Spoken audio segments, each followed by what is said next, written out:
G'day punters.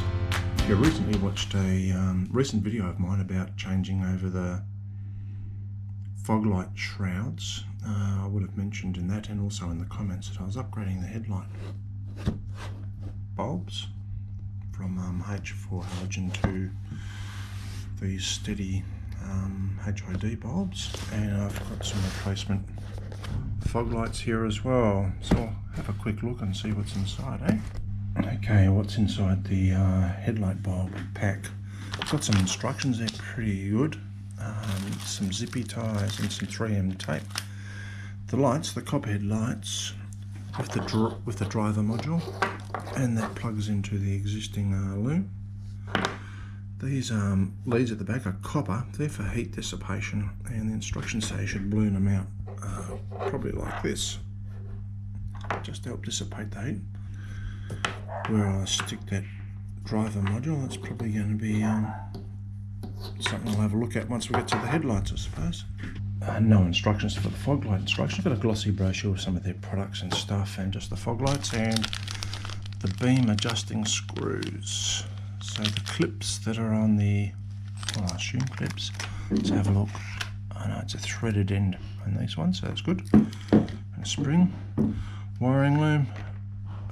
Let's just plug into the existing foglight system, and I assume that is going, if that's for the little DRL ring that goes around for daylight driving, I'm going to assume that's probably going to have to get wired into or soldered into the parking lights. Well, I found the support page on the Stedi website. It was actually pretty easy. Just put in the search field, I put down the DRL Foglights, and I ended up coming up with a blog. This is the page here.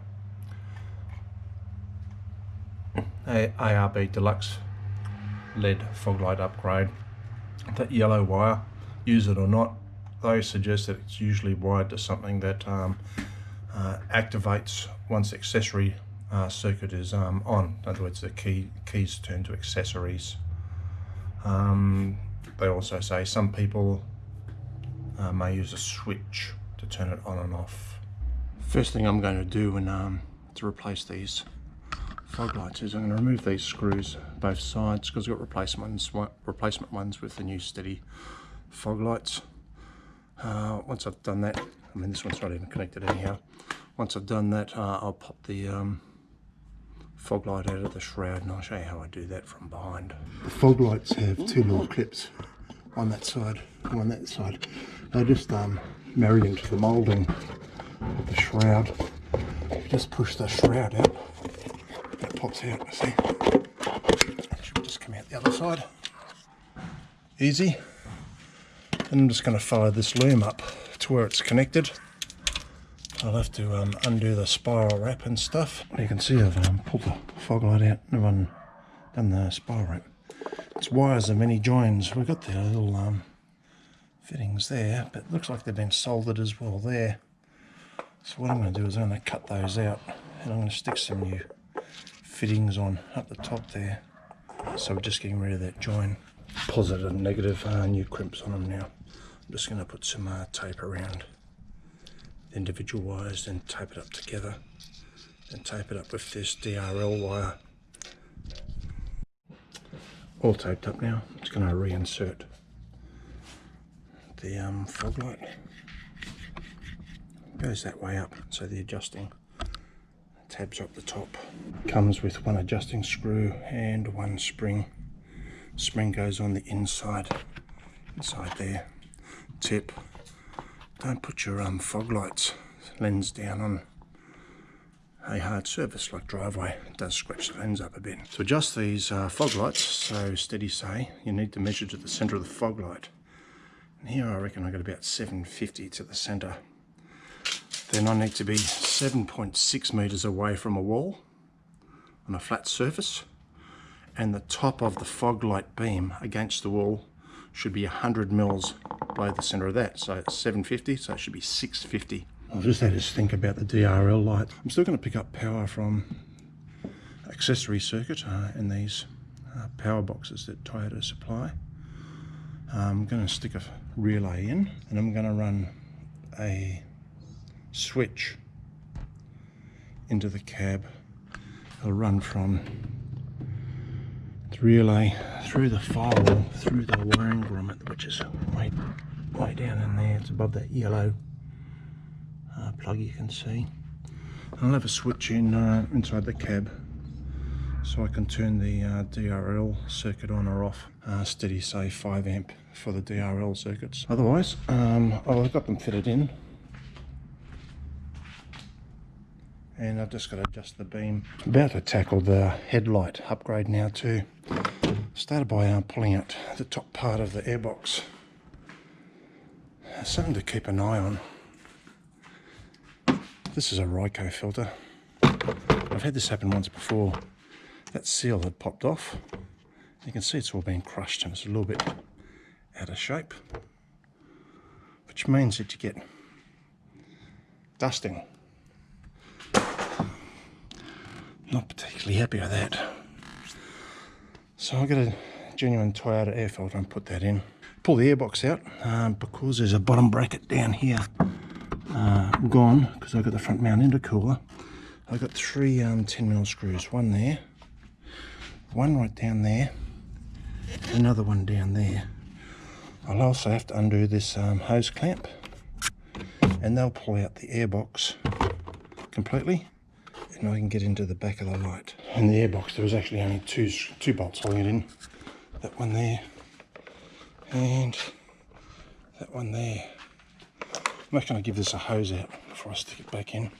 Getting that bulb out wasn't as straightforward as I thought. I popped the dust seal and this little spring clip which locates the bulb in place inside here has this other little ting down the bottom. I think if I'd moved it all the way around to that side, the bulb would come out probably easier. Now I think I've got to just unplug from the back of the bulb, and we'll see what happens from there, eh? Oh yeah, just looking at this dust seal in the lens, I think I figured it out. If I pull the plug off first, leaving the lens in there, and I could probably just pull that boot off, and then I could pull out the lens. Definitely need the room in there to manage all that. Top tab, and the diodes facing up and down like that. Rubber boot time. Unplug it, run that through there. Looks like this only goes in one way.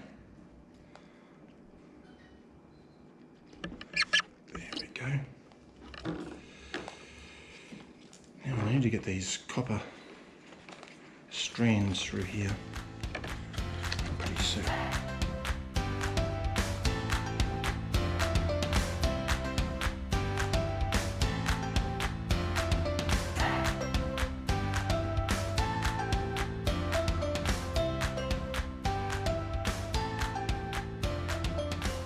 That's just about all the way through. I've just got to push it right up to the back of there.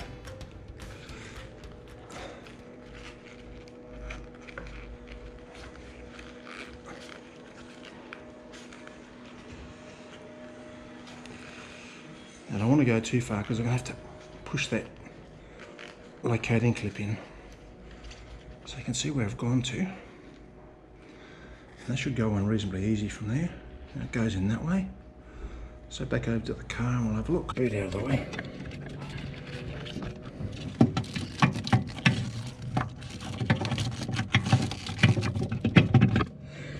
That's in there. Now I've got to get this blocking latch in.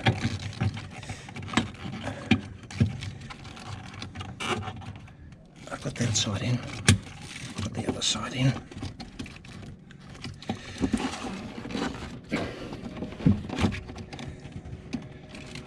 And that's pretty good.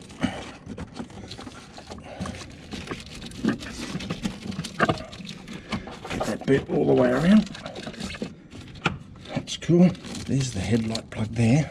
I've got plenty of lead on this. Just plug it in.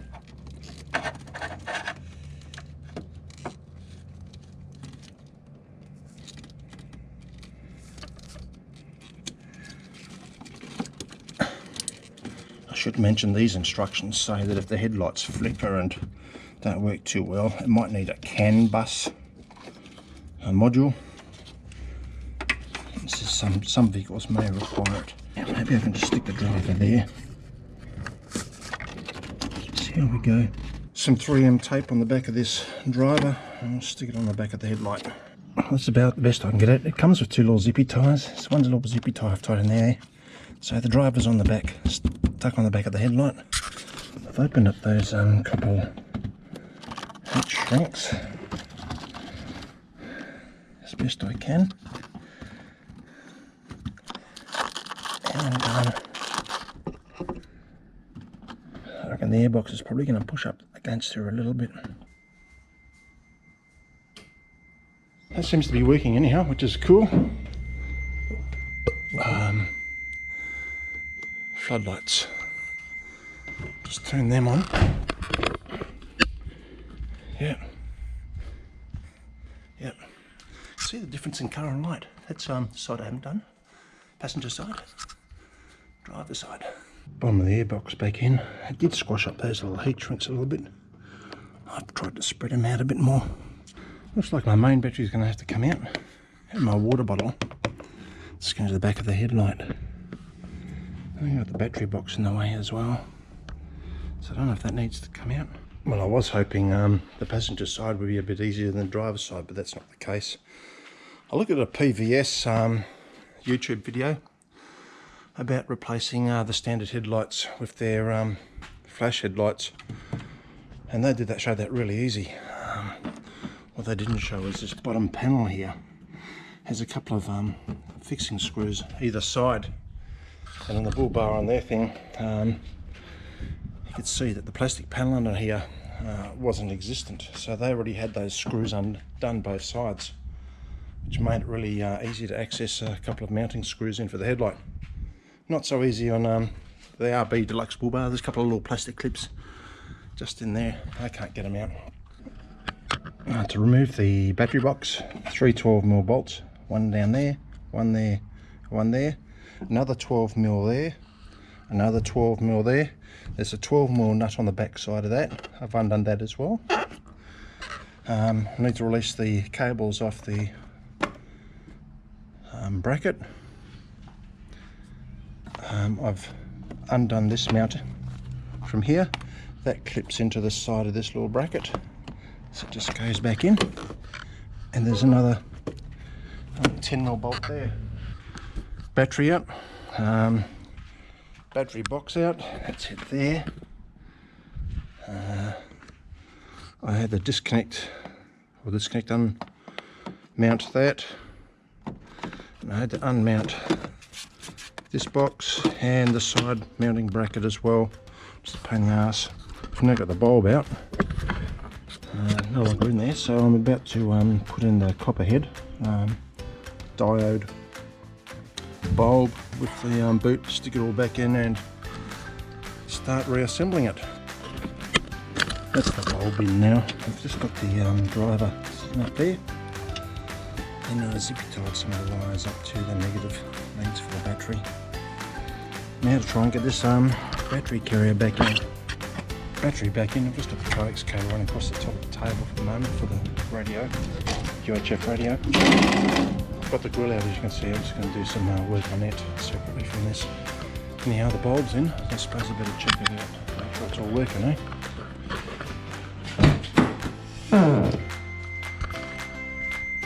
I've got it on high beam.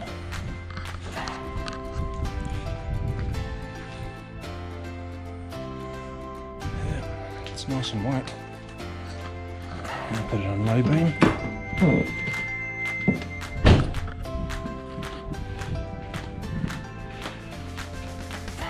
Seems to be working fine. I've got the DRL lights all wired up now, not in a permanent way, but ad hoc. You can see them in the fog lights, taking up probably 5/8, 6/8 of the light circumference. I've wired them up to the accessory circuit with a 5 amp inline fuse. I will run a relay and a switch when I get back to Bagara.